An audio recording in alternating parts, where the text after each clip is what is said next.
quickly going over the tools you need. I mean, it pretty much comes with the tools you need, but you're gonna need additionally something to remove the shift boot.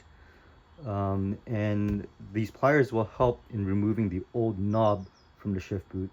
But thereafter, what's provided here are the Allen key wrenches to tighten down those screws, and everything else is just screw down, hand tighten.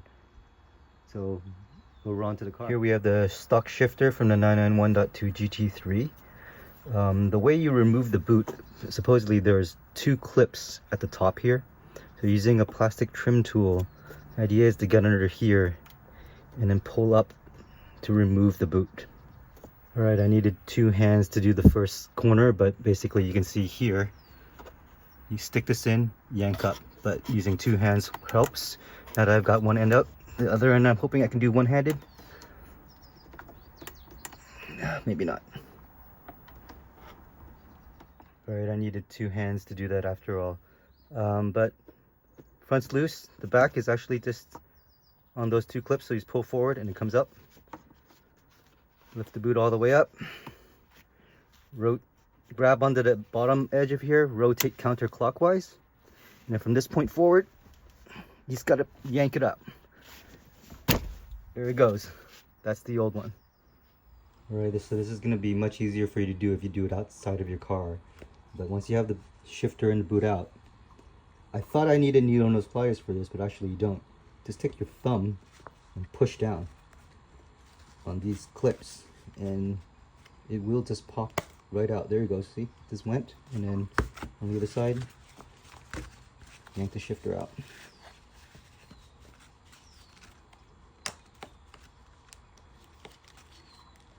See, if you had two hands this would be super easy, but I'm holding the camera. It's taking a lot longer than it should. But you can see it's already removing. I'm just gonna use two hands and get back to this. Okay, so this is the old knob. Super light. This feels like cheap plastic, right? Big difference between this and the SportShifter. Next step, we got to get this plastic piece off, because if you look at the way the shifter's made, see that gap there? That gap is meant to squeeze on the boot, so you don't need this plastic thing down here anymore. So we got to figure out how to get that out. Over here I see that there's some sort of like a plastic locking ring. I'm going to try to grab it with the needle nose pliers and remove it, and then hopefully that separates this piece. So that piece is the only thing that's gripping this plastic into the boot. Needle nose pliers, grab it, very easy to yank it out.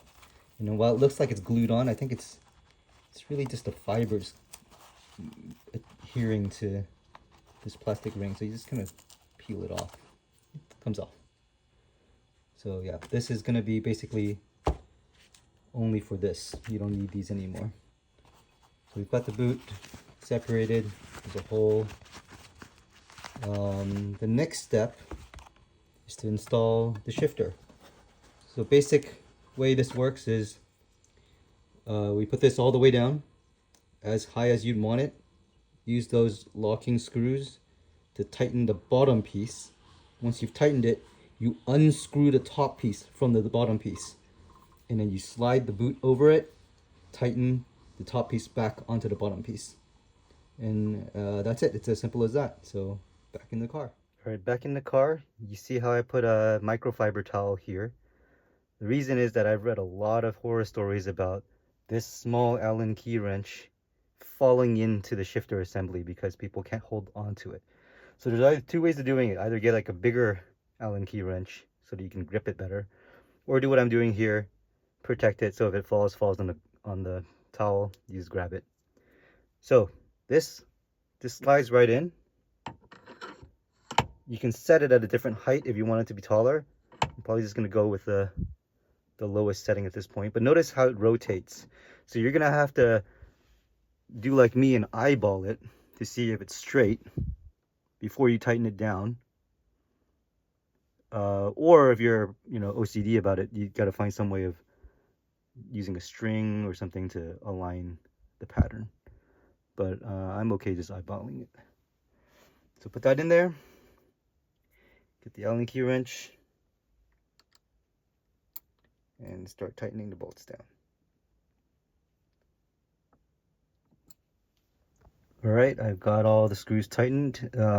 Basically what I did was, using their tool, this thing, I did basic quarter turn on each one all around, just so I can try to be as even as possible going in. You don't need to be too tight. I mean, this thing can only put in so much torque anyway because it's so tiny. But you can see how, like, this thing's not moving anywhere. It's solid. So next thing, they tell you to unscrew it. So the bottom piece will detach from the top piece, and it's just counterclockwise. And the reason why you, by the way, the reason why you needed to align it is that this, the thread pattern stops here, right? So when you put the boot back on and you screw this back in, it will stay aligned to wherever you had it originally. So yeah, just unscrew this, and then we'll grab the boot and put it back in. So one more thing is that, see, this tool bag comes with these two rings. This one is not useful for us with Porsches because the reasoning for this is this fits in between the bottom piece of the shifter and the shifter itself, probably to add a little bit more thickness. The boot is made out of Alcantara, so it's just pretty thin. It might slide out if you didn't have that spacer. But the Porsche boot is a 3-seam boot, and this other cutout thing is for when you have one seam going from the front and one seam coming to the back. So the instructions actually say use this one. So basically we're going to put, I've already screwed in the bottom piece, so to put this on top of the bottom piece, put the boot on top of that, screw the shifter on top of the boot. That's how it's supposed to work. Just a quick size comparison here. So here's the new shifter and here's the old one. The radius of the sphere is actually really similar. Let me pull it up.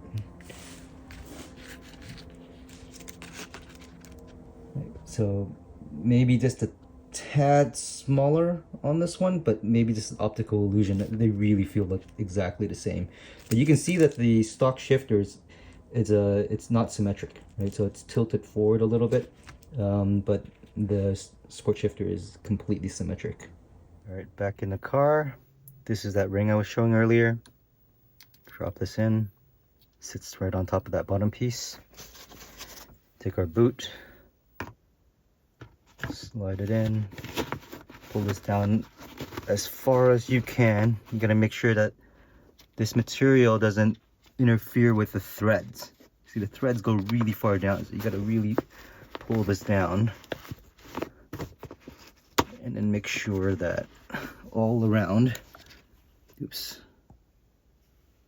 the right focus, all around, you're gonna make sure that none of this material goes into the thread area.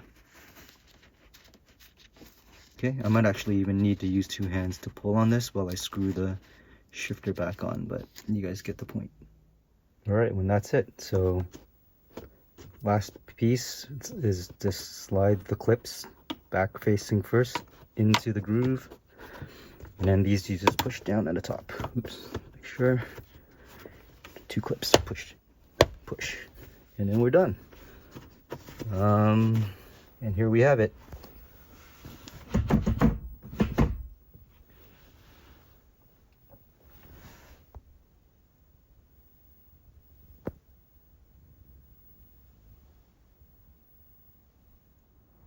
Okay, so we're finished here. And this is what it looks like. This is in first gear, second gear, third gear, fourth, fifth, sixth. The weight, actually, you can feel it. I mean, it just slides right into second. Whereas before, especially while it's parked and I'm not even putting the clutch in, you can feel some resistance. It just like glides right in right now. So I guess driving impressions will probably, I probably won't do a driving impressions video, but you can kind of already tell the weight makes a difference here. Otherwise, yeah, I mean, it looks great.